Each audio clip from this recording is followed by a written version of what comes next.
नमस्कार दोस्तों, स्वागत है आपका बिट्टू की किचन में, जहां हर बार कुछ नया, आसान और स्वाद से भरपूर पकवान बनाना सिखाते हैं। आज हम एक ऐसी मिठाई बनाने वाले हैं जो बिना गैस जलाए, बिना झंझट के सिर्फ कुछ ही मिनटों में तैयार हो जाएगी। हम बना रहे हैं भुने हुए चने से बहुत ही बढ़िया बर्फ़ी। ना गैस जलानी है, ना कोई लंबी तैयारी, और स्वाद ऐसा कि खाकर हर कोई कहेगा वाह, ये कैसे बना लिया आपने। तो चलिए बिना देर के शुरू करते हैं आज की चटपट मिठाई की मज़ेदार रेसिपी।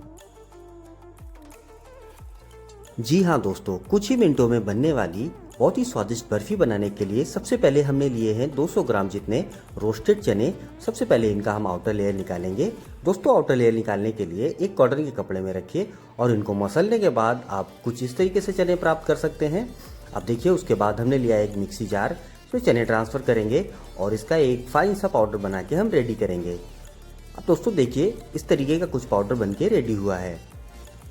अब हमें एक बड़े बर्तन में इसे ट्रांसफ़र करना है। दोस्तों, ट्रांसफ़र करने से पहले हम एक छन्नी की मदद से इसे कुछ इस तरीके से छान लेंगे, जिससे कि इसमें जो मोटा पार्ट है वो निकल जाए और हमारी बर्फ़ी बहुत ही ज़्यादा स्मूथ बन के रेडी हो। अब देखिए, ये जो मोटा पार्ट है छन्नी की मदद से निकल गया है। आप इसे चाहें तो मिक्सी में दोबारा से पीस सकते हैं। तो दोस्तों, हमारा रोस्टेड चने का पाउडर बन चुका है। अब हम इसे रखेंगे साइड में। उसके बाद हमने लिए हैं कुछ ड्राई फ्रूट, उसमें से हैं कुछ मखाने। आप देख सकते हैं इस क्वांटिटी में हमने लिया है। साथ ही लिया है कुछ बादाम और साथ ही में लिया है काजू। अब इनको हम एक पैन में थोड़ा सा घी गरम करेंगे और घी के साथ इन्हें रोस्ट कर लेंगे। दोस्तों, हम इन्हें रोस्ट इसलिए कर रहे हैं क्योंकि इनमें थोड़ा सा मॉइस्चर होता है। इनको पीसने के बाद ये थोड़े से दरदरे रह जाएंगे, जिससे कि बर्फ़ी का टेक्सचर प्रॉपर तरीके से नहीं आएगा। इसलिए हम इन्हें पहले रोस्ट करेंगे, उसके बाद इसे हम मिक्सी में पीसेंगे। अब देखिए दोस्तों, इसको हमने प्रॉपर तरीके से रोस्ट किया है, जिससे कि इसका प्रॉपर जितना भी मॉइस्चर है सारा रिलीज़ हो जाए। अब देखिए, आलमंड्स और कैशू जो हैं इनका कलर चेंज हो चुका है और जो हमारे मखाने हैं वो भी प्रॉपर तरीके से रोस्ट हो चुके हैं। अब जितने वो ठंडे होंगे उतने हमने इसमें एक छोटी कटोरी शुगर और 4 से 5 हरी वाली इलायची पीस के रख ली है। जो हमारा रोस्टेड चने का पाउडर बन के रेडी हुआ था, हम उसमें ऐड कर देंगे और इसको हमें इसमें मिक्स करना है। अब दोस्तों, जिस तरीके से आप मीठा खाते हैं, आप इसमें शुगर की क्वांटिटी कम या ज़्यादा कर सकते हैं। ये बिल्कुल आप पे डिपेंड करता है। अब शुगर मिक्स करने के बाद हम सेम मिक्सी जार में ये जो हमने ड्राई फ्रूट रोस्ट किए थे फिर थोड़े ठंडे किए हैं, अब इनको भी हम पीस लेंगे। इनका भी एक हमें फाइन सा पाउडर बना के रेडी करना है। दोस्तों, आप देख सकते हैं ड्राई फ्रूट का पाउडर प्रॉपर तरीके से बन चुका है। अब इसे भी हम रोस्टेड चने और शुगर के साथ ऐड कर देंगे और उसके बाद इसको हम करेंगे मिक्स। दोस्तों, जो हमने बाउल लिया है वो थोड़ा सा छोटा पड़ रहा है, इसलिए हम इसे ट्रांसफ़र करेंगे एक बड़े बर्तन में। अब देखिए, ट्रांसफ़र करने के बाद इसे हमने प्रॉपर तरीके से मिक्स कर लिया है। आप देख सकते हैं इसका सारा कलर सेम हो चुका है, सेम टेक्सचर है। उसके बाद हमने इसमें 2 छोटे चम्मच मिल्क पाउडर यूज़ किया है। इससे रिचनेस थोड़ी सी आएगी।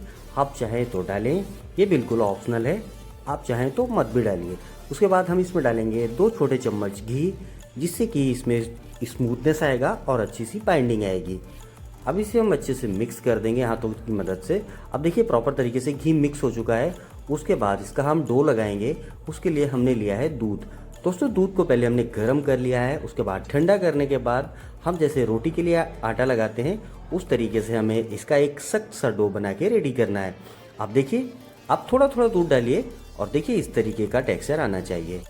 दोस्तों, हमें ख्याल रखना है कि ये जो हमने डो लगा के रेडी किया है ये थोड़ा सा स्मूथ भी होना चाहिए और साथ ही साथ हार्ड होना चाहिए। स्मूथ मतलब इसमें चिकनापन होना चाहिए। अगर इसमें चिकनापन नहीं है तो आप थोड़ा सा घी लगा के भी इसे प्रॉपर तरीके से सेट कर सकते हैं। अब इस डो को रखेंगे साइड में।